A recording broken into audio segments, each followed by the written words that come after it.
Muy bien, pues muchísimas gracias. Sí, efectivamente, ¿no? Estamos en un mercado complicado, ¿no? En un mercado en el que las oportunidades efectivamente pues hay que buscarlas con lupa y eso yo creo que es lo que vamos a tratar de ver en el día de hoy, ¿no? ¿Dónde podemos encontrar oportunidades? ¿Cómo está el mercado? Una situación general, vamos a hacer un repaso. Y luego, pues bueno, daremos también algunas nociones, en este caso, de análisis de mercado, ¿no? Análisis técnico, para que podamos conocer, bueno, pues aquellas cuestiones más relevantes que nos pueden servir para poder seleccionar mejor los activos en los que queremos invertir. Como siempre, bueno, pues antes de nada, presentarme. Mi nombre es Sergio Ávila, yo soy analista de mercados en IG, soy la persona bien encargada de la formación dentro de la firma. Llevo en IG desde el año 2005 como analista de mercados, perdón, desde el año 2012, como analista de mercados desde el año 2017 y operando por mi cuenta, en este caso analizando mercados desde el año 2005, ¿no? Bueno, inicialmente pues estuve en la parte de apertura de cuentas, con lo cual bueno, estuve unos cuantos años tratando directamente con clientes, con las personas que se abren cuentas y eso pues, bueno, pues me hace también tener una visión, ¿no? Me hizo tener una visión de qué es lo que necesita cada uno de los inversores una vez que comienza a invertir en el trading, ¿no? Antes de empezar a operar, qué es lo que necesita cada uno y por lo tanto, pues eso también es otro factor que yo creo que es importante, que iremos también comentando en el día de hoy. Comentar que en IG, bueno, pues cuando una persona se abre una cuenta, siempre tiene una persona de contacto, que como digo, era lo que hacía yo desde el año 2012 hasta 2017, tratar de ayudar a la persona en todo lo posible para que desde el principio pueda hacer las cosas bien. Yo creo que eso es algo que es importante. Y luego a partir del año 2017, pues pasé al departamento de análisis a nivel internacional, llevando por la parte de España y Latinoamérica. Con lo cual, bueno, pues simplemente por presentarme un poco, porque me podáis conocer y tener un poco más la idea de quién es la persona que va a hablaros en el día de hoy. Bueno, yo creo que vamos a hacer, si os parece, un repaso inicial, ¿no? De cómo está la situación, de cómo está el mercado y cuáles son los factores más importantes a vigilar a día de hoy, ¿no? El primer factor es la inflación. Antes de la guerra de Ucrania y Rusia ya veníamos teniendo una inflación creciente desde que tuvimos la crisis del coronavirus, año 2020, caídas fortísimas en las bolsas en febrero y marzo. Vimos cómo posteriormente la Reserva Federal y otros bancos centrales empezaron a multiplicar su balance presupuestario, el balance en este caso el Banco Central, y eso provocó pues que ese aumento de liquidez poco a poco fuese aumentando la inflación hasta llegar a los niveles en los que estamos ahora, ¿no? Toda la reapertura de la economía conllevó, una vez que pues, las economías se fueron reabriendo, porque inicialmente tuvimos los confinamientos, eso provocó un shock de demanda, ¿no? Pues evidentemente al reabrir las economías, pues lo que vimos es que todos los países empezaron a demandar productos productivos, ¿no? Productos en este caso de energía, como es el caso del petróleo, y el petróleo pues se disparó. Y se ha ido disparando poco a poco y además pues, con el hecho de la guerra evidentemente más, ¿no? Porque sabemos que Rusia es un país exportador de petróleo. Pero si nos fijamos, lo que más presiona los precios, en el caso de Europa, justamente son las energías, ¿no? Tenemos las energías la principal factor, luego tendríamos también alimentación. En el caso de Estados Unidos, también las energías lo que más está presionando, aunque hay otros factores. Con lo cual, primer riesgo en este caso para el mercado, la inflación. La inflación está conllevando que los bancos centrales estén girando su política monetaria hacia una política más contractiva, ¿no? Después de una política expansiva radical, pues ahora estamos empezando a ver cómo el propio Banco Central Europeo ha dicho esta semana que va a disminuir las compras de bonos y que por tanto podría finalizar antes la QE, con lo cual estamos ya con un tapering encima de la mesa, algo que ya veníamos viendo atrás con Estados Unidos y que en este caso, en este año, pues veremos subidas de tipos de interés.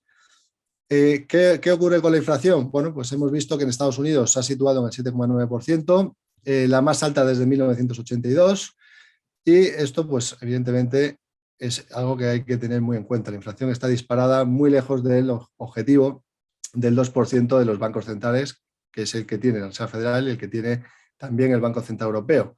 La energía sigue siendo el mayor contribuyente 25% en el mes de febrero. Luego hemos tenido vivienda, comida, comida en casa también, ¿no? La gente que come más en casa y el hecho de comprar en supermercados ya se está haciendo, está viendo, ¿no?, cómo los precios están aumentando por ahí. Vehículos nuevos, automóviles también usados, pues están generando un aumento importante de los precios.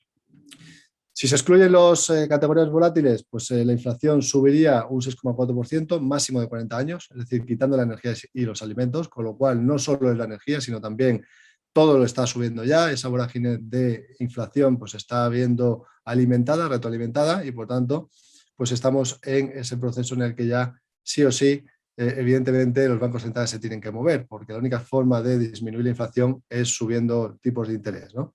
Con lo cual ahora tenemos mayores sanciones a Rusia, por lo tanto menos petróleo que está en el mercado, y por otro lado pues seguimos teniendo restricciones en el suministro generalizado, fuerte demanda y escasez de mano de obra. Todo esto pues evidentemente hace que haya un shock, en este caso de precios al alza, ¿no? Un shock inflacionista que pueda provocar un shock también este año 2022 de subidas de tipos de interés, ¿no?, que es lo que el mercado ya directamente está descontando. En Europa tenemos también máximos históricos, 5,8% de tasa de inflación reciente. Tenemos a la energía también registrando las mayores subidas, 31%, alimentación, alcohol y tabaco, 4,1%, bienes industriales no energéticos, el 3% de lo que es la subida general de los precios, y también sector servicios. Aquí lo más importante es que la guerra en Ucrania evidentemente, o la invasión rusa en Ucrania, pues ha exacerbado la crisis energética, y esto amenaza con acelerar aún más los costes de los combustibles. Eso está provocando que efectivamente el BCE haya dicho ya que va a disminuir las compras de bonos, por lo tanto está acelerando el tapering. A nivel de petróleo, porque yo creo que ahora mismo, viendo cuáles son los datos que más están penalizando, focalizando la inflación, pues lo que hay que fijarse es en los precios de las energías, sí o sí, ¿no? Porque esto va a ser lo que nos indique qué es lo que puede pasar durante este año y cuáles pueden ser las expectativas de inflación futura, ¿no? Bueno, pues con el tema de las sanciones en Rusia, se han interrumpido aproximadamente 8,2 millones de barriles por día en exportaciones de petróleo, incluyendo 7 millones de barriles por día de propia Rusia y 1,2 millones de barriles de petróleo de Kazajistán, que también se exporta a través de Rusia. Por tanto, hay una gran parte de la oferta, pues en este caso, reducida. En su momento, la Agencia Internacional de la Energía dijo que esperaba que para el año 2022 el precio promedio del petróleo fuesen $83. Sin embargo, ahora, el día 8 de marzo, ha revisado esas estimaciones y lo marca en $105,22 de media para el año 2022, y luego en el 2023 ya sí que esperarían que bajase el precio hasta el entorno de los 88,98. Por lo tanto, bueno, pues esto indica que los precios del petróleo seguirán estando a precios elevados, ¿no? Y por tanto seguirán siendo un factor determinante para el aumento de la inflación. Ya veremos a ver, porque estamos muy volátiles, estamos viendo un mercado muy volátil del petróleo, luego lo vemos desde el punto de vista técnico, pero pues hay que tener en cuenta que la propia Agencia Internacional de Energía espera que el petróleo se mantenga por encima de los $105 de media en el año, con pues los vaivenes que pueda tener y bajar, ¿no?, de subidas y bajadas. Los suministros de petróleo ruso pues, se pueden ver todavía y más gravemente interrumpidos. Ya hemos visto cómo Estados Unidos y el Reino Unido pues, han puesto un veto a la importación de petróleo ruso. Están pidiendo a Europa también que haga lo mismo, ¿no?, para poder frenar la financiación de Rusia. Sin embargo, a Europa pues, le cuesta más porque no tenemos de momento otras fuentes alternativas de energía por esa dependencia que tenemos de Rusia, sobre todo en este caso Alemania. La producción total del petróleo ruso se situó en 11,3 millones de barriles por día en enero, y esto lo coloca en el tercer lugar en producción. O sea, es el tercer país que más petróleo produce a nivel mundial. Con lo cual, bueno, estamos hablando de cosas importantes, ¿no?, cosas serias.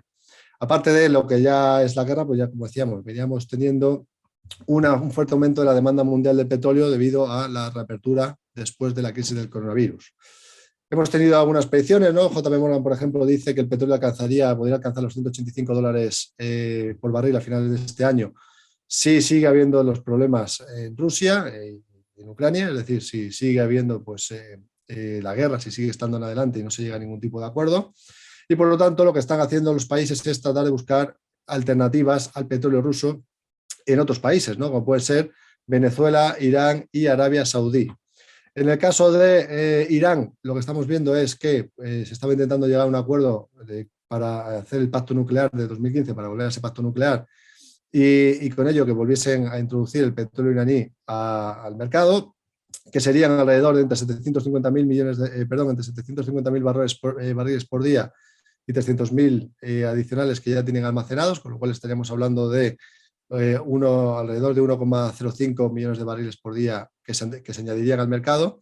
Sin embargo, pues se está habiendo un retraso en esas conversaciones y hay, por ese lado, Rusia y China pues están poniendo pegas porque evidentemente dicen que podrían afectar sus objetivos en Irán y que por lo tanto no lo están poniendo fácil. Evidentemente, Rusia no quiere que haya más petróleo en el mercado porque si no, se buscarían otras fuentes y no le permitiría financiarse en esta guerra en la que nos encontramos. Luego, por otro lado, está Venezuela, ¿no? Que se está intentando negociar con ella, pero los productores de Estados Unidos indican que incluso a pesar de que se llegase a un acuerdo con Venezuela, haría falta muchísima inversión y el conocimiento de los productores de Estados Unidos para que ese petróleo fuese adecuado y pudiese servir, ¿no? Por lo tanto, eso llevaría también tiempo. Hemos visto que la PET ha aumentado en febrero hasta 480.000 barriles por día, desde 400.000 que era la clave, ¿no? Lo que estaban esperando aumentar, pero todavía pues eso no es suficiente. Así que en general la OPEP Plus, que es la OPEP más los países adicionales, pues han inyectado 560.000 barriles por día en el mes de febrero, que como decimos no es suficiente para compensar los meses de subproducción que ha tenido el grupo, ¿no? Por lo tanto, bueno, pues sigue habiendo mayor demanda, que oferta en estos momentos. Además, por otro lado, Japón, viendo lo que ha hecho el Reino Unido y Estados Unidos, pues estaría también considerando sus opciones sobre el petróleo ruso. Es cierto que las importaciones japonesas de petróleo ruso son del 4% y el 9% son importaciones de gas natural licuado también de Rusia. Con lo cual, bueno, pues también tiene dificultades para poder poner sanciones a Rusia en el sentido de no importar petróleo de este país, pero podrían llegar a finalmente, si encuentran otras fuentes alternativas, a poner esas sanciones para que Rusia pues, no tenga la financiación necesaria y que le permita seguir con la guerra en la que nos encontramos, ¿no? Es cierto que, bueno, recientemente vimos una corrección fuerte en el petróleo después de una sobrecompra importante acumulada, después de que el embajador de Emiratos Árabes Unidos en Washington dijese que el país favorecería o estaría a favor de que se aumentase la producción del petróleo. Eso conllevó una caída importante. Luego después dijo que no, que está en línea con lo que dice la OPEP Plus y que no hace falta añadir más cantidad, ¿no? Eso lo dijo el día siguiente, con lo cual ahí tuvimos volatilidad. Dice, por otro lado, que producir más sería una violación para el acuerdo de la OPEP y, evidentemente, dentro de la OPEP Plus está Rusia, que no quiere eso, ¿no? Y, por tanto, Rusia, como sabemos, pues va a ser un obstáculo para que se meta más petróleo en el mercado. Es probable que ni Arabia Saudí ni Emiratos Árabes hagan nada para alterar la alianza que tienen de la OPEP Plus y que, por lo tanto, no enfaden a Rusia, ¿no? Que ahora mismo pues sería el país que en este caso contra el que todo el mundo está yendo y que se financia particularmente de la venta de petróleo y gas. Hemos visto que el jefe de la OPEP, Chevron, ha dicho que no hay escasez de petróleo y, por otro lado, Irak ha insistido que no hay necesidad de aumentar la producción más de lo que ya está planeado. Así que la conclusión es, si nos fijamos en el petróleo, es que de momento pues sigue habiendo más demanda que oferta y que la oferta se ha restringido de cierta manera por las sanciones a Rusia y que los países que son aliados de, en este caso, la OPEP Plus, pues no están de momento muy por la labor de añadir más petróleo en el mercado para evidentemente no enfadar a Rusia, ¿no? Y que si en este caso se busca alternativas de más petróleo en el mercado, podría venir por Irán y por Venezuela, aunque las petroleras rusas que están en Venezuela también están poniendo pegas a ese factor. Con lo cual, bueno, pues esto lo que nos indica es que los precios del petróleo muy probablemente se van a mantener altos durante todo este año 2022 y que eso pueda seguir presionando la inflación al alza. De ahí que el mercado pues esté descontando que vayamos a tener subidas de tipos de interés por parte de Estados Unidos. Si nos fijamos a 14 de diciembre, bueno, pues el mercado ya está descontando que el tipo de interés podría estar entre la franja del 1,75-2% como escenario más probable. Por lo tanto, vamos a tener un shock de subidas de tipos de interés que va a endurecer las condiciones financieras y normalmente cuando esto ocurre, pues lo que suele pasar es que eso pues termine penalizando tanto al mercado de bonos como al mercado de acciones, ¿no? Y por lo tanto, pues que haya en este caso unos mayores costes de financiación que penalicen a los beneficios empresariales de las compañías y que por lo tanto pues que sea más complicado por esa vía, ¿no? Que el mercado suba, ¿no? Que en su conjunto el mercado tienda a subir. Si nos fijamos en el rendimiento del bono americano a 10 años, que sería el factor también determinante para ver pues, qué es lo que el mercado está descontando, ¿no? de posibles subidas de tipo de interés y que sería el tipo de interés real del mercado, pues estamos viendo cómo se ha situado cerca del 2%. Y a nivel técnico, podríamos ver que esto puede ser un primer impulso alcista, correcciones a niveles de Fibonacci, a niveles proporcionales, y a partir de aquí pues que haya roto los máximos y que por tanto nos esté marcando un objetivo teórico potencial de subida del rendimiento del bono americano de 10 años hasta el entorno del 2,40%. Por lo tanto, lo que esto nos indica es que muy probablemente se vaya a seguir tensionando el mercado de bonos, se vaya a seguir tensionando los tipos de interés y que eso es un factor habitualmente, como sabemos, negativo para las bolsas. Importante fijarnos en esto, curva de tipos de interés. Estamos empezando a ver cómo bueno, se están aplanando las curvas de tipos de 2 a 10 años y sabemos por experiencia, ¿no? por el pasado, que cuando ha habido una inversión de la curva de tipos, es decir, cuando este gráfico se sitúa por debajo de cero, lo que nos está indicando es una inversión de curva de tipos y como norma general, pues de media entre 12 y 18 meses tenemos una recesión encima de la mesa. Todavía no se han invertido, pero estamos muy cerca de esa inversión de la curva de tipos con ese aplanamiento que ya estamos viendo claramente definido. Es decir, los inversores ya empiezan a descontar que efectivamente vamos a tener problemas, vamos a tener una inflación elevada, eso va a conllevar a un menor crecimiento y por lo tanto un escenario de estanflación. Más cosas importantes que hay que tener en cuenta. Como decía André Costolari en su libro El fabuloso mundo del dinero y la bolsa, decía que los mercados suben cuando hay liquidez, cuando hay exceso de liquidez suben y cuando la liquidez se reduce, pues tienden a caer. Evidentemente no hay gasolina para que el mercado pues, pueda continuar con su movimiento, ¿no? ¿Y qué es lo que estamos viendo? Pues estamos viendo cómo la liquidez del mercado se está reduciendo. Evidentemente, por un lado, porque los bancos centrales están haciendo tapering, están comprando menos bonos y, por otro lado, pues lo vemos aquí claramente, en los bonos de alto riesgo, la línea avance-descenso de los bonos de alto riesgo y los bonos CEF, estamos viendo cómo se está empezando a reducir. Esto es lo que se denominarían canarios en la mina, que nos avisan de que la amplitud de mercado, de que el mercado en general pues puede pasar por problemas, ¿no? Que puede bueno, pues que ya no tenemos esa salud necesaria como para poder seguir subiendo. Nos avisa con antelación y lo que estamos viendo es que está saliendo que la línea avance-descenso de los bonos de alto riesgo pues está claramente en descenso y ocurre lo mismo con los bonos CEF. Así que factor importante, la liquidez se está reduciendo, está saliendo dinero del mercado. Por otro lado, podemos vigilar los bonos, la caída de los bonos a 10 años. Cuando vemos una caída del 10% desde los máximos, pues esto nos indica que efectivamente el mercado a medio plazo se pueda ir a mercados bajistas, ¿no? que tengamos como más probable que el mercado sea bajista.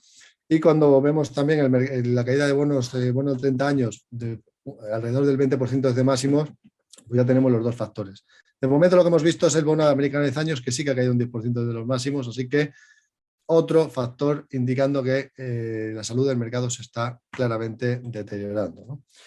Si nos fijamos, esto es un tweet que publicó justamente ayer Spot Gamma, que sabemos que bueno, pues, son analistas cuantitativos. Dicen que la liquidez del futuro del SP500, ¿no? Continúa deteriorándose en los niveles más bajos del año pasado. Esto se suma a la volatilidad, ya que los comerciantes deben pagar diferenciales más grandes para que se llene las operaciones, ¿no? Los futuros. Con lo cual, liquidez en reducción, otro factor importante a tener en cuenta.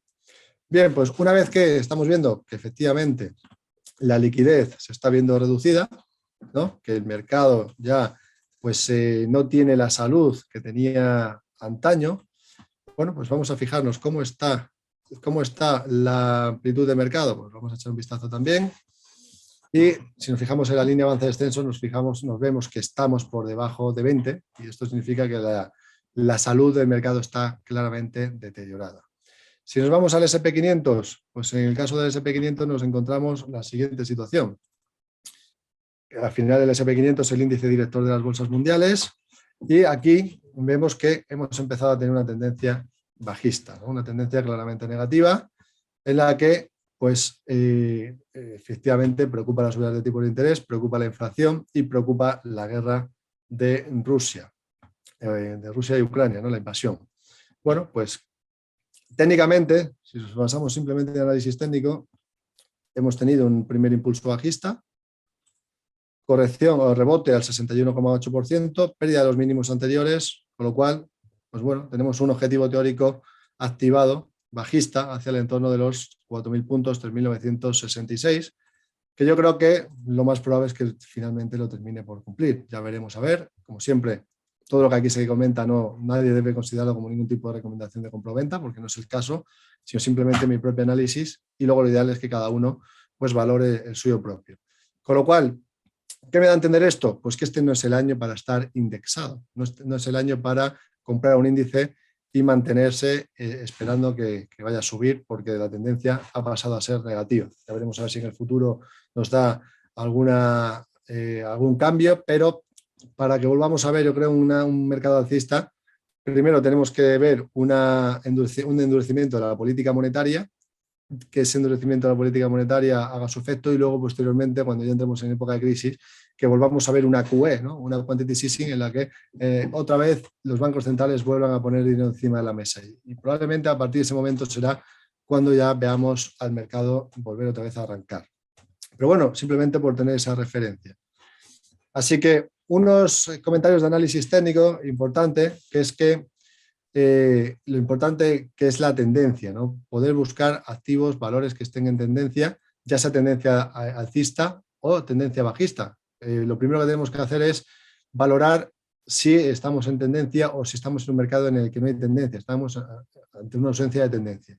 Bueno, pues sabemos que una tendencia alcista es donde vemos máximos y mínimos crecientes, una tendencia bajista en la que vemos máximos y mínimos decrecientes. Bueno, pues muy rápidamente la explicación. Podemos marcar líneas de tendencia, como podéis ver aquí ya lo tenemos marcado en el caso del SP500, lo voy a volver a poner en pantalla, en la que tenemos máximos decrecientes unidos por una línea que nos marca que efectivamente estamos en una tendencia bajista con sus líneas de tendencia ya generada. Luego dentro de una tendencia pues tenemos tendencias intermedias de medio y corto plazo, que esa pues nos va a servir para el trading intradía. Yo en el momento actual, para aquellos que me siguen en el canal, por ejemplo, aquellos que me siguen en el canal de Telegram, que os lo pongo ya aquí en pantalla para si os queréis suscribir, que sería justamente este, Sergio Ávila Bolsa, es Sergio Ávila-Bolsa, y también el canal de IG Hispana. Ahí llevamos ya tiempo comentando que efectivamente lo más probable era que la tendencia pasase a ser bajista, como así ha sucedido, y que en ese momento en el que la gama del mercado pasa a ser negativa, pues que lo ideal es, si queremos operar en índices, hacer trading intradía, porque evidentemente uno no se puede posicionar en medio plazo cuando la tendencia no es alcista, ¿no? Si queremos ir largos. Evidentemente también operando con CFDs, dentro dije que se puede operar con CFDs y con Turbo 24 uno puede ir tanto largo como corto, sí que también se puede aprovechar y también si considera que acciones que puedan tener en cartera de medio a largo plazo pues puedan sufrir, pues también se puede uno cubrir las posiciones yendo corto con CFDs o con Turbo 24. Bueno, pues lo importante de una vez que tenemos la tendencia es tratar de canalizar el precio para que lo tengamos más claro y más visual y luego ver pues, si ese canal se rompe por alguno de los dos lados para que nos marque posibles proyecciones futuras. Así que eso sería importante. Luego otra cosa realmente importante que hay que tener siempre en cuenta son los soportes y resistencias. Soporte en nivel en el cual, pues después de un movimiento negativo, ya empiezan a entrar compras, empieza a entrar dinero y los compradores vencen a los vendedores y hacen que rebote el precio y la resistencia, que lo veríamos en la siguiente, pues sería lo contrario, ¿no? Después de una tendencia alcista vemos que ahí ya que los inversores consideran que es un precio en el que ya pueden materializar beneficios, empiezan a vender y los vendedores se imponen a los compradores haciendo que el precio caiga. Pues esos niveles hay que fijarse muy bien en ellos para poder plantear cuál puede ser el escenario futuro, ¿no? Así que soportes y resistencias, muy rápidamente explicado la importancia que tiene. Y luego, por otro lado, también podemos utilizar como soportes y resistencia los retrocesos de Fibonacci. Fijaros aquí que comentaba en el caso del SP500 que, bueno, pues teníamos un primer impulso bajista, habíamos marcado Fibonacci, ¿no? Marcamos Fibonacci y los niveles de Fibo pues sería 38,2, 50 y 61,8. Fijaos que se ha parado el tick en el 61,8, marcando ahí la línea de tendencia, y luego, una vez que rompe el mínimo anterior, pues lo que nos activa sería un posible segundo impulso bajista, que en este caso estaría activado en el SP. Ya veremos a ver la semana que viene, que vamos a tener la Reserva Federal y vamos a tener también vencimientos de derivados, a ver qué ocurre el viernes, pero a nivel general, como decimos, la tendencia de momento, máximos y mínimos decrecientes, es bajista, ¿no? En el SP. En el caso del DAX alemán, vamos a ponerlo en pantalla también.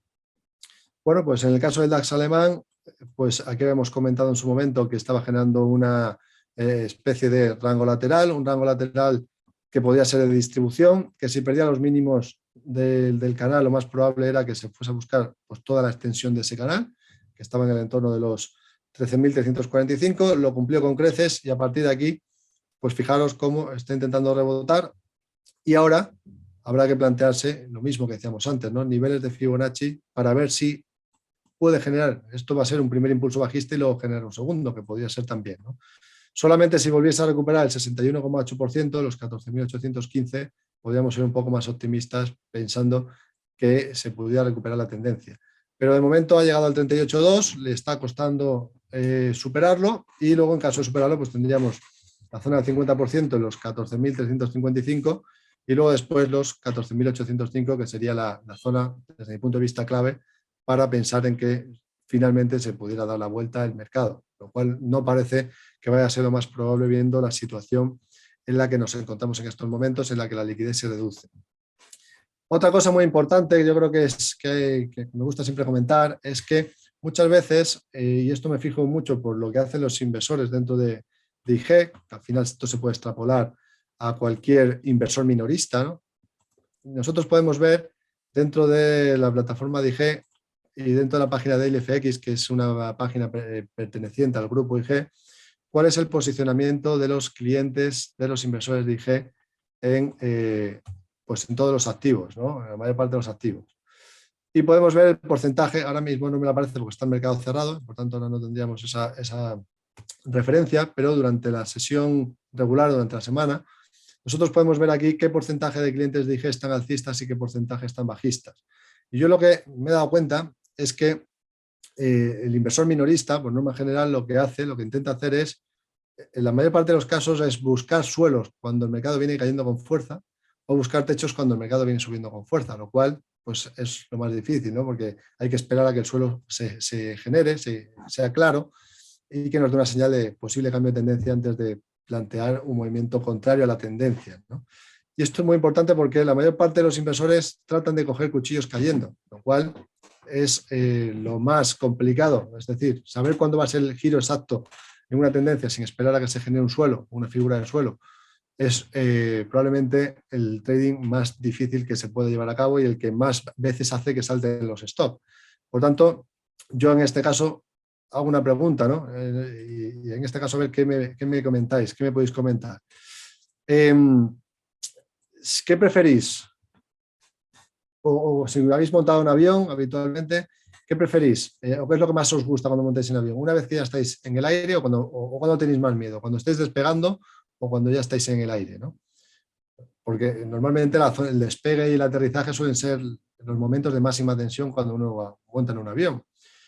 Pues esto mismo diría yo, ¿no? Evidentemente cuando está cayendo, pues lo ideal es no entrar, esperar a que genere suelo y cuando se esté generando el suelo, veremos a ver si el cohete está despegando o si realmente ya está moviéndose en un entorno ya de tranquilidad, ¿no? Ya en subida, tranquilidad y pues que las posibilidades de que haya un accidente sean menores.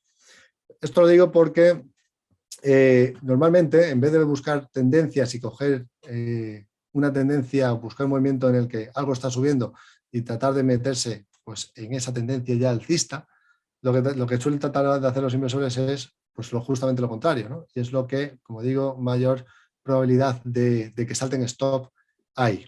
Una cosa es que nosotros localicemos una tendencia y esperemos alguna corrección dentro de la tendencia para subirnos a ella, o la otra opción sería pues, que rompa un máximo y que pensemos que vaya a seguir subiendo directamente. O sea, o una vez localizada la tendencia, esperar a que corrija para subirnos en la corrección, una vez que ya nos corrige y empieza otra vez a girar al alza, si estamos en tendencia alcista, o si estamos en una tendencia y vemos que rompe un máximo y que lo más probable es que a partir de ahí vaya a tirar hacia arriba, ¿no? Que sería una estrategia de ruptura, de breakout. Yo creo que esas son las dos formas más interesantes de trabajar, de operar, porque la mayor parte, como digo, de los inversores tratan de, antes de que salga un suelo, comprar ya porque pensamos que porque sí, el mercado tiene que subir ya porque ha caído mucho, o porque haya subido mucho tiene que corregir ya, sin esperar una confirmación. Y por lo tanto, yo creo que esto es interesante comentarlo. Bueno, ¿cómo está el mercado de divisas? Fijaros, el dólar norteamericano dejó una divergencia alcista activada. Aquí la confirmación la tuvimos cuando rompió los 9.348. Fijaros que, cogiendo la extensión del movimiento, una especie de doble suelo de divergencia alcista, ¿no? Pues una vez que rompe aquí, pues ya sí que tenemos la esperanza de que efectivamente se vaya a cumplir el objetivo, porque ya nos lo ha confirmado, ya ha roto el máximo entre mínimos. Incluso aquí, cuando ya se empieza a generar sucesión de máximos y mínimos crecientes, pues uno puede tener más esperanza en que pueda ir a su favor, ¿no? Pero sobre todo cuando rompió los 9.348 el índice dólar, el basket dólar, pues ahí nos marcaba que efectivamente lo más probable sería que fuese a buscar los 9.757. Eso ya lo ha cumplido y ahora lo que tenemos, seguimos teniendo una tendencia claramente alcista. Si esperamos que el bono americano a 10 años siga aumentando en rentabilidad y que los tipos de interés en Estados Unidos sigan en aumento, pues lo más lógico sería pensar que el dólar norteamericano pudiera seguir viéndose favorecido frente a otras divisas más cíclicas, ¿no? En el caso del euro dólar, sabemos que el euro es una divisa más cíclica, se beneficia más cuando hay un crecimiento económico a nivel mundial.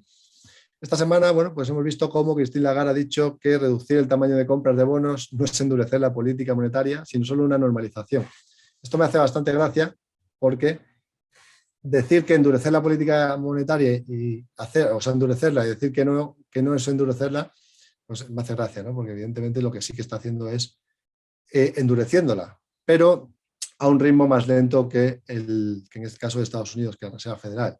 Por tanto, pues ahí que sigamos viendo debilidad en el euro frente al dólar. Vamos a echar un vistazo cómo está el euro dólar y fijaros que la tendencia es claramente negativa. El euro sigue desangrándose a medida que los inversores consideran también que la guerra en Rusia pues nos va a seguir haciendo más daño a nosotros. Es decir, si vamos a entrar en un periodo de esta inflación, para nosotros va a ser peor que para Estados Unidos. Fijaos aquí cómo nos dejó la misma figura que habíamos visto en el índice del dólar norteamericano, que era al contrario, ¿no? En el dólar norteamericano era una divergencia alcista, pues aquí nos dejó una divergencia bajista.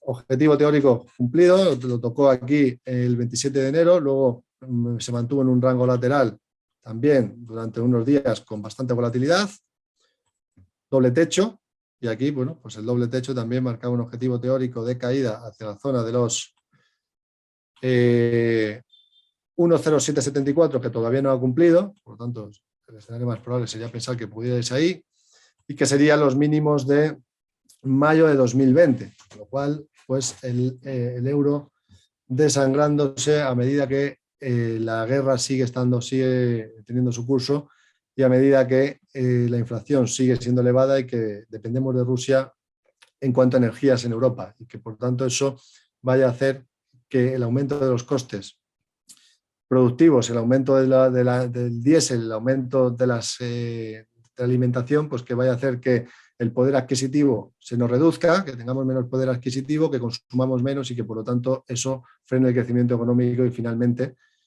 podamos entrar en crisis económica, ¿no? Y eso es lo que el mercado está descontando con el euro, que se está viendo fuertemente penalizado. Así que seguimos en tendencia bajista. Vamos a echar un vistazo a nivel general en el euro. Voy a echar un vistazo a ver cómo estaríamos en gráfico semanal. Bueno, pues dentro de lo que es el gráfico semanal, la siguiente zona de soporte estaría en los 1.0620, que son los mínimos de marzo, ¿no? Esa sería la siguiente referencia a tener en cuenta. O sea que también en gráfico semanal vemos las medias cruzadas a la baja, media de 200 y de 50 ponderadas, que nos indican que efectivamente, bueno, pues, la tendencia es negativa. El simple uso de una media móvil, esto también comentarlo, ¿no? La media móvil de 200, que puede ser simple o ponderada, el simple hecho de poner una media móvil en el gráfico que nos indique si estamos en tendencia alcista o bajista, nos da muchísima información. Por ejemplo, fijaros, aquí perdió la media, perdió el soporte previo a la media, que era esta. Ya nos estaba avisando de que podían venir curvas, ¿no? En el caso del euro. Bueno, pues luego todos los rebotes posteriores sin superar la media, con larga mecha, una vela con larga mecha superior, pues ahí nos avisa que efectivamente le va a costar mucho romper la media, luego pierde el mínimo entre máximos, con lo cual nos proyecta ya objetivos de caída y por lo tanto, pues el análisis técnico nos está avisando de lo que el mercado piensa a nivel fundamental, que es que Europa pueda seguir viéndose penalizada. Veo una pregunta que hace Moisés, que dice: buenos días, Sergio, ¿es válido mover stop loss en una operación estando en el mercado muy volátil? Sabiendo que está sentando la tendencia correcta, hombre, lo ideal sería no moverlo. Es decir, lo ideal sería poner el stop de antemano y tratar de no moverlo, porque si movemos el stop ya estamos modificando nuestra gestión del riesgo. Es decir, no solo es la estrategia, ¿no? Para poder ser consistente en el trading no solo es que acertemos a la hora de entrar, de comprar y vender, sino que lo hagamos con una gestión del riesgo adecuada. ¿Qué quiere decir esto? Que si yo, por ejemplo, arriesgo el 1% de mi capital en cada una de las operaciones, si yo entro en una operación, tengo que saber que si, por ejemplo, pongo el stop, imaginemos, en el euro-dólar, en la zona de los 1,1144, pues tengo que calcular la diferencia entre el precio del que yo entraría y donde voy a poner el stop, saber cuántos puntos de distancia hay. Imaginemos que son 50 puntos. Pues si yo quiero arriesgar el 1%, imaginemos, de 20.000 euros, estaríamos hablando, vamos a ponerlo para que lo podamos tener más claro, imaginemos 20.000 euros. Pues quiero arriesgar el 1%. Son 200 euros. Yo ya sé que mi riesgo son 200 euros. Ahora calculo cuál es la distancia del stop. 50 puntos. Pues lo que hago sería dividir los 200 entre 50 y me daría que como máximo puedo coger 4 euros el punto. Si yo muevo el stop después y lo empiezo a alejar, si salta finalmente el stop, ya no voy a arriesgar 200 euros, voy a arriesgar más. Con lo cual la clave es, si yo tengo claro dónde tengo que poner el stop, dejarlo puesto y ya está. Y si salta, pues es que me he equivocado o es que el mercado pues ha terminado de dar la vuelta, ¿no? Y que por lo tanto, pues no tiene sentido arriesgar más en esa operación de lo que ya tenía pensado, porque lo más probable es que si me he equivocado es porque realmente, o sea, si el mercado se da la vuelta es porque haya habido un factor fundamental o alguna cosa que realmente puede hacer que cambie la tendencia si ponemos bien el stop en su sitio, ¿no? Entonces, bueno, lo ideal para mí, Moisés, sería no cambiar el stop. Tenerlo muy claro dónde ponerla y no cambiarlo.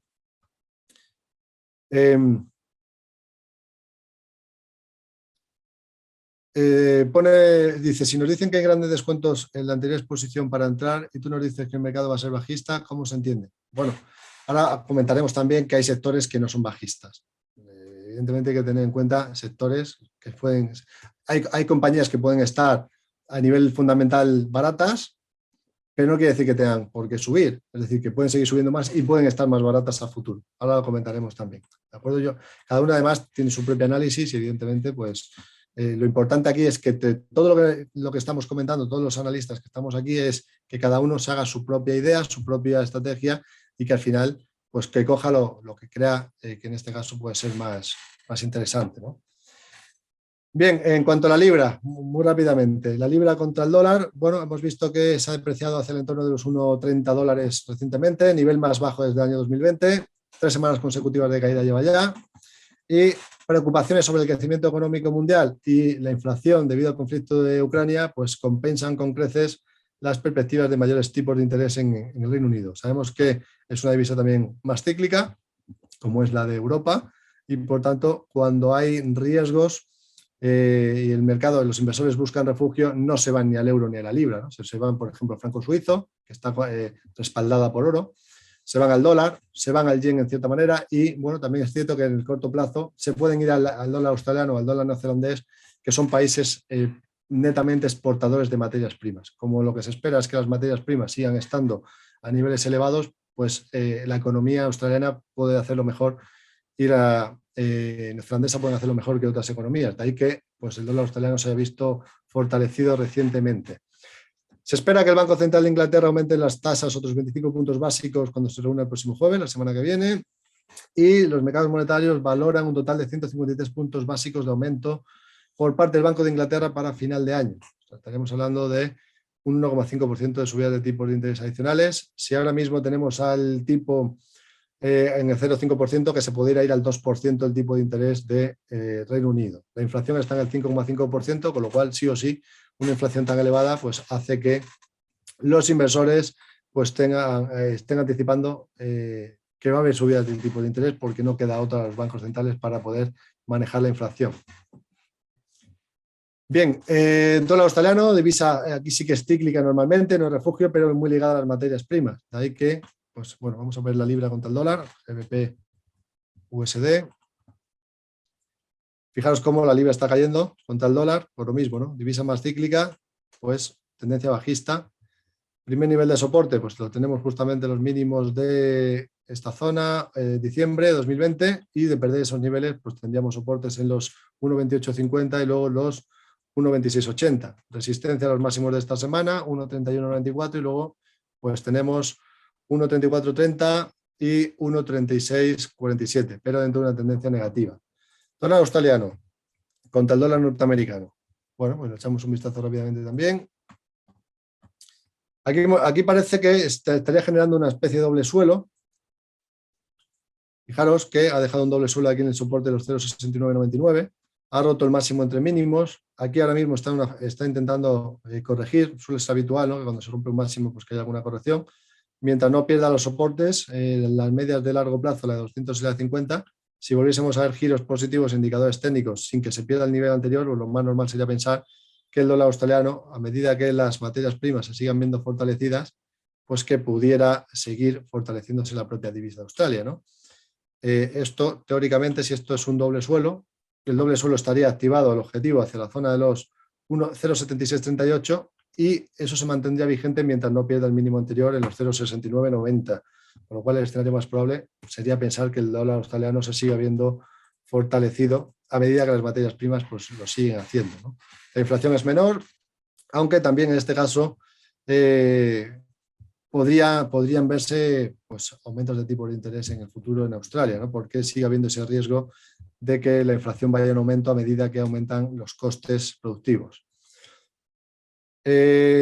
Pregunta Moisés que cuáles serían los brokers. Bueno, yo en este caso te comento, nosotros en IG tenemos la plataforma de IG, que es esta que estás viendo en pantalla, en la que puedes ver directamente los gráficos y puedes directamente operar sobre ellos. Dentro de IG tenemos Pro Real Time, que es una plataforma gráfica profesional que en este caso es la que estás viendo en pantalla. Aquí se pueden añadir más de 100 indicadores técnicos y luego puedes añadir todos los que tú quieras adicionales. O sea que fijaros la cantidad de indicadores que hay. Y luego, por otro lado, dentro de IG también tenéis MetaTrader 4, o sea que podéis seleccionar la plataforma que más os guste. Dice Tomás, ¿puedes plantear una estrategia concreta con algunos indicadores para hacer una compra o venta? ¿Me vale con que sea gráficos diarios? Bueno, aquí en este caso ya estamos plantando algunas, ¿no? Hemos plantado algunas que podrían ser interesantes. Ruptura de la media de largo plazo, media 200 en el dólar australiano, rota al alza con figuras técnicas como pueden ser un doble suelo. Pues ahí tienes ya estrategias de patrones técnicos junto con rupturas de niveles clave, ¿no? Como digo, tampoco puedo yo no puedo recomendar, Tomás, estrategias de aquí hay que comprar, aquí hay que vender, pero la idea en este caso, desde mi punto de vista, siendo un análisis que nadie debe considerar como una recomendación de compra o venta, sería, para mí, si el dólar australiano corrige un poco más, vemos a los indicadores técnicos como puede ser el momentum, cruzarse al alza sin haber perdido soportes anteriores. Cuando se cruza el alza, pues donde nos haya dejado el suelo, ahí yo pondría el stop buscando objetivos del escenario más probable. ¿Podría saltar el stop? Efectivamente, puede ser, pero cuando tenemos patrones técnicos activados, lo más probable es que se terminen por cumplir habitualmente. Pero no me quiero parar aquí, que hay muchas cosas por delante. Ya hemos hablado de divisas. En este caso el yen está también una divisa refugio, aunque ahora mismo el dólar pues sería más refugio con la esperanza de subida de tipos de interés que hay. Por lo tanto, tendríamos más claridad ahí. Hablando de materias primas, pues podemos hablar de algunas, pero como me quedan 15 minutos, vamos a irnos a analizar el mercado de acciones, ¿vale? Porque analizando el mercado de acciones vamos a poder analizar también el mercado de divisas. Los índices ya lo hemos comentado, la tendencia es bajista tanto en el S&P 500 como en el DAX, de momento. Mientras no haya un giro, un cambio de tendencia, pues es lo que hay. El Nasdaq tenemos tendencia bajista también definida, con bueno, tenemos también aquí un primer impulso activado negativo, que sería pensar en que ha generado una corrección, impulso o rebote hasta el 50%, pérdida del mínimo anterior, objetivo teórico, la zona de los 12.350, ese sería el objetivo teórico por ese segundo impulso bajista. No siempre se cumplen los impulsos al 100%, pero es muy probable, lo más probable es que sí que se pueda terminar cumpliendo, ¿no? Mientras no rompa la línea de tendencia, que sigue siendo negativa, pues estamos en tendencia bajista. Así que ahora bien, me voy a lo otro, por ver las oportunidades, ¿no? O dónde uno puede empezar a buscar en un escenario en el que tenemos esta inflación en camino, pues posible crisis económica futura, y que así hay muchos valores que pueden estar muy baratos a nivel fundamental, pero que puedan seguir cayendo porque no esté entrando dinero en ese sector. Eso hay que tenerlo muy en cuenta siempre, ¿no? Que puede haber muchas cosas baratas, pero si el mercado sigue cayendo, puede ser que sigamos viendo cuchillos caer a pesar de múltiplos baratos. Bueno, pues aquí tenemos a JP Morgan Stanley, perdón, que en su día pues hizo una estadística de cuáles eran los sectores que mejor se comportaban en periodos de esta inflación. Uno de ellos es el de la energía, evidentemente, el del petróleo, subidas del precio del petróleo. Tenemos software, que aquí en este caso yo no diría que ahora mismo sea el momento de software, mucho menos, pero en otros periodos de esta inflación no lo ha hecho mal. Casas o lo que sería inmobiliaria, utilities, farmacéuticas, bueno, más bien defensivas, materiales, bebida y tabaco, consumo, bienes de capital, bueno, y lo que peor lo hacen, fijaros, ¿no? Que el sector bancario uno podría pensar que si va a haber subida de tipo de interés lo puede hacer bien. Lo que pasa que en periodos de esta inflación lo que le perjudica al sector bancario es que el crecimiento económico se reduce. Cuando se reduce el crecimiento económico se pide menos créditos. Al pedirse menos créditos, su negocio se ve afectado negativamente, a pesar de que los tipos de interés puedan subir. Así que el sector bancario ahora con la guerra habría que tener también cierta precaución. Ya no es un momento en el que se pensaba que los tipos de interés pudieran subir, mientras que hubiese crecimiento económico. Si ahora se empieza a reducir el crecimiento económico por todos los efectos de las sanciones a Rusia, el efecto boomerang que podemos tener, hay que tener precaución, cuidado. Pregunta que si podemos ver el oro, pues venga, le echamos un vistazo al oro. El oro es uno de los activos que además lo vamos a comentar también ahora hablando de mercado de acciones, porque las mineras se están viendo muy beneficiadas de la situación actual. Aquí en su día habíamos marcado una línea de tendencia, que decíamos que si perdía la línea de tendencia, pues que era movimientos bajistas, y que si rompía por la parte superior, rompió el punto pivote, pues sería alcista. Bueno, pues desde aquí ha hecho un movimiento importante, ha roto también el máximo entre tres mínimos, pues tendríamos una especie de triple suelo aquí. Por tanto, bueno, pues incluso se podría pensar en una proyección futura del oro como refugio, ¿no? Ante una posible eventual crisis económica. Bueno, pues primero a nivel de resistencia 2075 y luego en extensión 2155.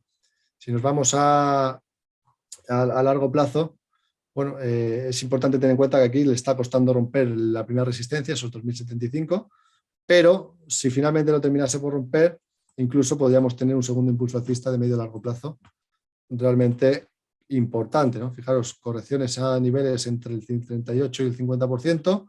Si rompe los máximos, pues incluso podríamos tener la zona de los 2.600 a medio y largo plazo. De hecho, me ha hecho mucha gracia porque justamente antes de entrar aquí con vosotros, estaba viendo la televisión mientras lo preparaba. Bueno, lo tenía ya preparado, pero mientras terminaba de poner los últimos flecos, y me he encontrado un anuncio ya en televisión en el de compro oro. Normalmente cuando vemos esos anuncios de compro oro y las tiendas de compro oro empiezan a proliferar por las ciudades, es que quiere decir que los inversores ya están plantando que el oro va a subir y que el refugio se va a empezar a buscar. Y cuando eso ocurre es porque se anticipa una posible crisis económica al canto, ¿no? Entonces, pues aquí, hombre, técnicamente está en tendencia alcista. Lo único que ha subido mucho, quizás lo ideal sería esperar a que la sobrecompra se aligerase. Si corrige un poquito más, pues tampoco pasaba nada, sería mejor. Y en correcciones, pues ahí probablemente nos pudiera dar oportunidades de subirse a la tendencia. Así que bueno, yo creo que el oro lo más normal es que lo siga haciendo bien. Y eso se va a ver, como decíamos, cuando nos fijamos en los sectores que ahora mismo están fuertes, sectores donde están dando el dinero. Aquí he hecho una prospección importante, ¿no?, de todos los sectores, y donde están dando dinero ahora mismo en Estados Unidos, que diría Estados Unidos porque el dólar se va a fortalecer frente al euro y porque el euro, Europa, se va a ver más perjudicado en una época de crisis, con lo cual si hubiese que invertir preferiblemente Estados Unidos antes que Europa, primero porque hay más sectores fuertes, segundo porque el dólar se va, teóricamente, ¿no?, se debería de apreciar frente al euro, como hemos visto antes en la tendencia. Entonces, por ahí nos estaríamos cubriendo por divisa y nos estaríamos cubriendo en sectores que están dando dinero en este entorno en el que todo cae, porque si nos fijamos, vamos a hacer un vistazo a lo que ha ocurrido esta semana con la última semana ha caído todo. O sea, hemos tenido una semana completamente bajista en todos los sectores. En el último mes lo único que se ha mantenido ha sido energía, utilities y materiales básicos. Los últimos 3 meses energía, materiales básicos y utilities. Y luego tendríamos en el semestre solamente energía, materiales básicos y utilities. O sea que vemos que realmente el mercado está bajista en todos los sectores, la amplitud se deteriora, pero hay algunos sectores que están aguantando un poquito mejor, que es lo que queremos comentar en el día de hoy. Petróleo y gas, muy fuerte el sector porque efectivamente el petróleo ha subido mucho y por lo tanto, bueno, pues compañías dentro del sector petróleo y gas que uno podría vigilar. Voy a decir unos cuantos nombres, porque no me va a dar tiempo a verlo todo, dentro de ese sector. Luego ya a partir de ahí habrá que ver el mejor punto de entrada, porque evidentemente no vamos a poder analizarlas todas, no vamos a poder ver buenos puntos de entrada. Pero sin embargo, para vigilar, para tener en el radar, compañías como Chevron, con el ticker CVX, ExxonMobil, XOM, Enbridge, con el ticker ENB, ConocoPhillips, Freeport McMoran, Newmont Corporation, TC Power Corporation, EOG Resources, Schlumberger o Canadian Natural Resources. Bueno, eso estaría dentro del sector de petróleo y gas que ahora está fuerte. Otros sectores que están fuertes es el de agrobusiness, ¿no?, que sería con el ticker MOO, recursos básicos, recursos agrícolas, ¿no?, y otros valores dentro de ese sector. Entre ellos hay algunas compañías de laboratorios, de farmacéuticas. Bueno, pues tenemos Zoetis, tenemos Dell & Company, Laboratorios IDEX, Bayer en Alemania, Nutrien, Corteva Inc., Tyson Foods. Bueno, pues estas se dedican a este tipo de negocios, ¿no?, de recursos básicos en general.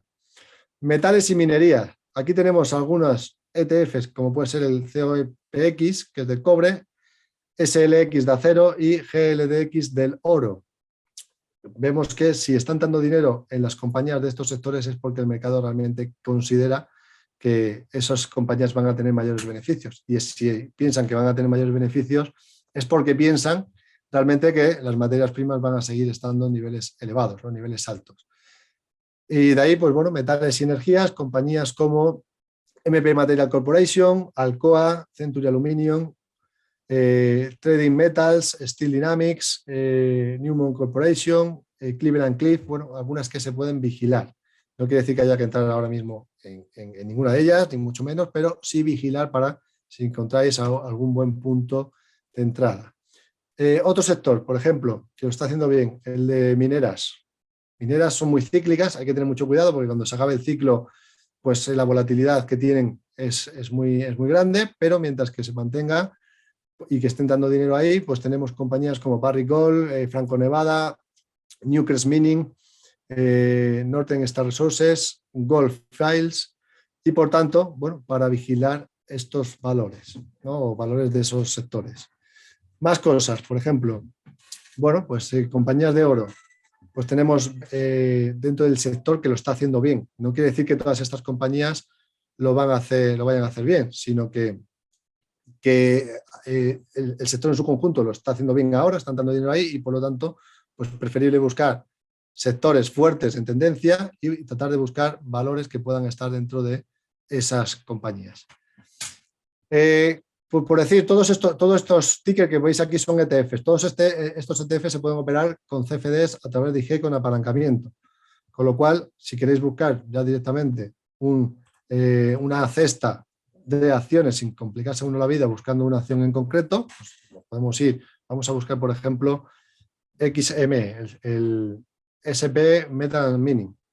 Bueno, pues aquí es cierto que ya está un poquito lejos de soportes, habíamos comentado, lo comenté en la radio, en Intereconomía, que estaba rompiendo el sector un gran rango lateral y que lo más probable era que cumpliese el objetivo teórico a 55,90.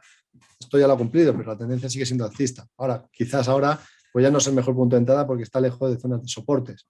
Pero si uno quiere directamente coger una cesta de valores y tener diversificado dentro de un sector, en vez de coger de uno en uno CFD sobre una acción en concreto, pues lo puede hacer CFD sobre ETFs. Vigilando pues estos que estamos comentando como posible relevancia. Infraestructura y energía, infraestructura energética. Hemos visto que en Estados Unidos han aprobado ahora un buen paquete de inversiones y en este caso, como todo el mundo está buscando ahora desvincularse de Rusia, pues se empieza a ver que empieza a entrar dinero en todo lo que tiene que ver con infraestructuras energéticas de todo tipo, tanto de petróleo como de energías renovables, ¿no? Y ahí tenemos pues algunos ETFs como es el AMLP y el PAVE, que son de pues este tipo de negocios y que ahí pues evidentemente podría entrar dinero. Por otro lado, aeroespacial y defensa, XAR, lo vamos a poner en pantalla. Evidentemente estamos en una guerra, ¿no? Todo el mundo ahora parece que de repente, pues aquellos que pensaban que nunca en la vida iban a invertir en defensa, algunos gobiernos, ¿no?, que decían que no, que la defensa no valía para nada, pues bueno, ahora de repente sí, se les ilumina la campana y dicen que sí, que hay que invertir en defensa, ¿no? Porque ya ven una amenaza real que cualquier persona, como puede ser Putin, pues pueda en cualquier momento atacar un país. Y ahora pues aumentan los presupuestos en defensa. Pues aquí el sector de aeroespacial y defensa técnicamente ha roto un canal bajista por la parte superior y bueno, pues este ETF XAR pues nos marca una proyección teórica hacia el entorno de los 133,40, con lo cual podríamos pensar que efectivamente en este entorno pudiera seguir entrando dinero en ese sector. Otros sectores, pues, por ejemplo, ciberseguridad. Habéis visto en la televisión recientemente que están atacando, ¿no?, a todos los países a través de ataques cibernéticos. Pues otro sector que lo está haciendo bien o que puede empezar a hacerlo bien. CIBR. Pues ahí ya se podrían buscar valores dentro de ese sector. Este sería el Trust Nasdaq Cybersecurity ETF, que de momento está corrigiendo un poco, ha dejado un doble suelo, ha roto el máximo entre mínimos. Ahora aquí, bueno, pues es cierto que ha vuelto a perder la media.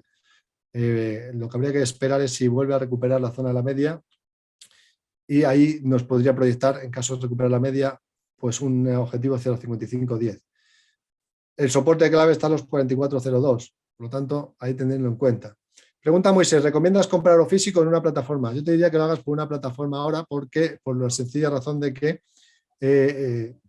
tienes más liquidez a la hora de vender. Si compras oro físico, o lo mantienes a muy largo plazo, o a la hora de poder vender ese lingote, te puede costar que no encuentres la liquidez suficiente y que por lo tanto, cuando lo quieras vender, pues hay un spread muy grande, una diferencia muy grande entre el precio al que tú lo compraste y el precio al que lo puedas vender. Mientras que si lo haces en una plataforma directamente, en la plataforma, por ejemplo, dije, tienes el oro tanto en Turbo 24 como en CFD y aquí pues tienes la posibilidad de poner tus stop de pérdidas por si hay un giro en la tendencia o o en este caso, si sigue yendo a tu favor, pues lo puedes mantener el tiempo que consideres hasta que pienses que la tendencia va a dejar de ser positiva, ¿no? Así que yo creo que nos da mucha más flexibilidad hacerlo directamente con plataformas que con oro físico. El oro físico sería para muy largo plazo. No es de mis preferidas, Pedro Barricol. Estoy comentando acciones que están dentro de ese sector para que se puedan vigilar. Pero no he dicho que sea de mis preferidas. Aún así, Barricol aquí tiene, técnicamente, nos ha dejado un doble suelo. Lo vamos a comentar. Yo no estoy comentando cuáles son mis acciones preferidas aquí. Simplemente lo que estoy comentando es que son acciones de sectores que están bien, que están dando dinero y que se podrían vigilar para el futuro. Pero que nadie lo considere como que esto es una recomendación de que haya que comprar ningún valor ni nada similar, ¿de acuerdo? Simplemente estoy comentando lo que es donde están dando ahora mismo pues más dinero. A partir de ahí pues habrá que ver cuáles son los valores que mejor aspecto técnico tienen. Aquí ha cumplido el objetivo del doble suelo, entonces si puede seguir, si sigue continuando con la tendencia, tendría que una divergencia alcista también que podría haber activado, que técnicamente también pues, no pinta mal, ¿no? El hecho de que haya roto este máximo con dos mínimos en divergencia podría hacernos pensar que pueda seguir teniendo movimiento positivo, pero que nadie lo tome como ninguna recomendación porque no es el caso, ¿de acuerdo? Así que técnicamente ha mejorado, ¿no? Vemos que ha mejorado y bueno, aquí habrá que ver hasta dónde llega. Si luego hay alguna corrección y nos deja alguna corrección a niveles FIBO, pues sería realmente interesante para posicionarse, porque lo que es el objetivo teórico por doble suelo ya lo cumplió. Sí, lo comento, por supuesto. Comenta Moisés, una cuenta de Instagram donde pueda seguir. Pues mira, os lo voy a comentar ya, porque ya estamos justamente en el tiempo. Os voy a comentar todos los sitios donde nos podéis seguir. Mira, tenemos canal Sergio Ávila Bolsa en YouTube. Aquí todos los días pongo vídeos de cómo está el mercado. También los consultorios en la bolsa, de Bolsa en Radio. Pues si los queréis ver ahí, los vamos publicando. Hablo de criptomonedas también con el profesor Ismael Santiago, que es profesor de la Universidad de Sevilla, analista a nivel fundamental de proyectos, con lo cual también muy interesante. Y luego dentro del canal de IG España, aquí también subo vídeos yo y suben vídeos mis compañeros. Así que os diría que os suscribáis a los dos, IG España y Sergio Ávila Bolsa. Y luego Telegram tenéis Sergio Ávila _bolsa e IG España. Instagram, Sergio Ávila Bolsa, IG España también en Instagram. Twitter, lo pongo también en pantalla para que lo podáis ver. Podéis seguir en todos estos sitios. En Twitter tenéis mi Twitter, que es Sergio Ávila_IG. Y luego os diría pues que si os abréis una cuenta, también otra cosa importante, dentro de IG tenéis en el apartado de, si entráis en la página principal de IG, tenéis seminarios y webinarios, que los imparto yo y mi compañero Diego Morín, entre los dos. Y también tenéis ahí seminarios y webinarios gratuitos que os podéis suscribir. A los clientes de IG que ya tienen cuenta real, estamos impartiendo un curso completo anual que solo imparto yo durante 34 semanas, en la que simplemente por hecho de tener la cuenta abierta y estar operativo, pues podéis ver todos los cursos toda la semana. 34 semanas, un curso completo, desde cero hasta generar un plan de trading coherente, ¿no? y relevante. Y aquellos que todavía, pues que se quieran dar de alta ahora, pues también tienen acceso a las ponencias que ya hemos dado, porque están grabadas y podéis verlo también en diferido.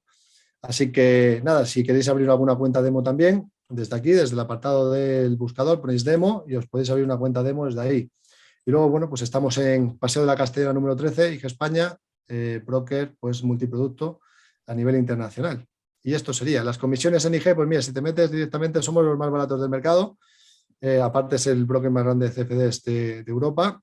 Y pues nada, te puedes venir aquí, mercados en los que invertir, te vienes a trading, por ejemplo, en índices, y aquí te aparecen todas las comisiones que vas a tener dentro de lo que son te vas a más información y te aparecen todos los spreads disponibles, todas las comisiones, o sea, está todo publicado en la web. Pues es tanto mercados en los que invertir, trading en índices, TFD sobre índices, TFD sobre acciones, divisas, trading sobre materias primas, también trading sobre criptomonedas, TFD sobre criptomonedas.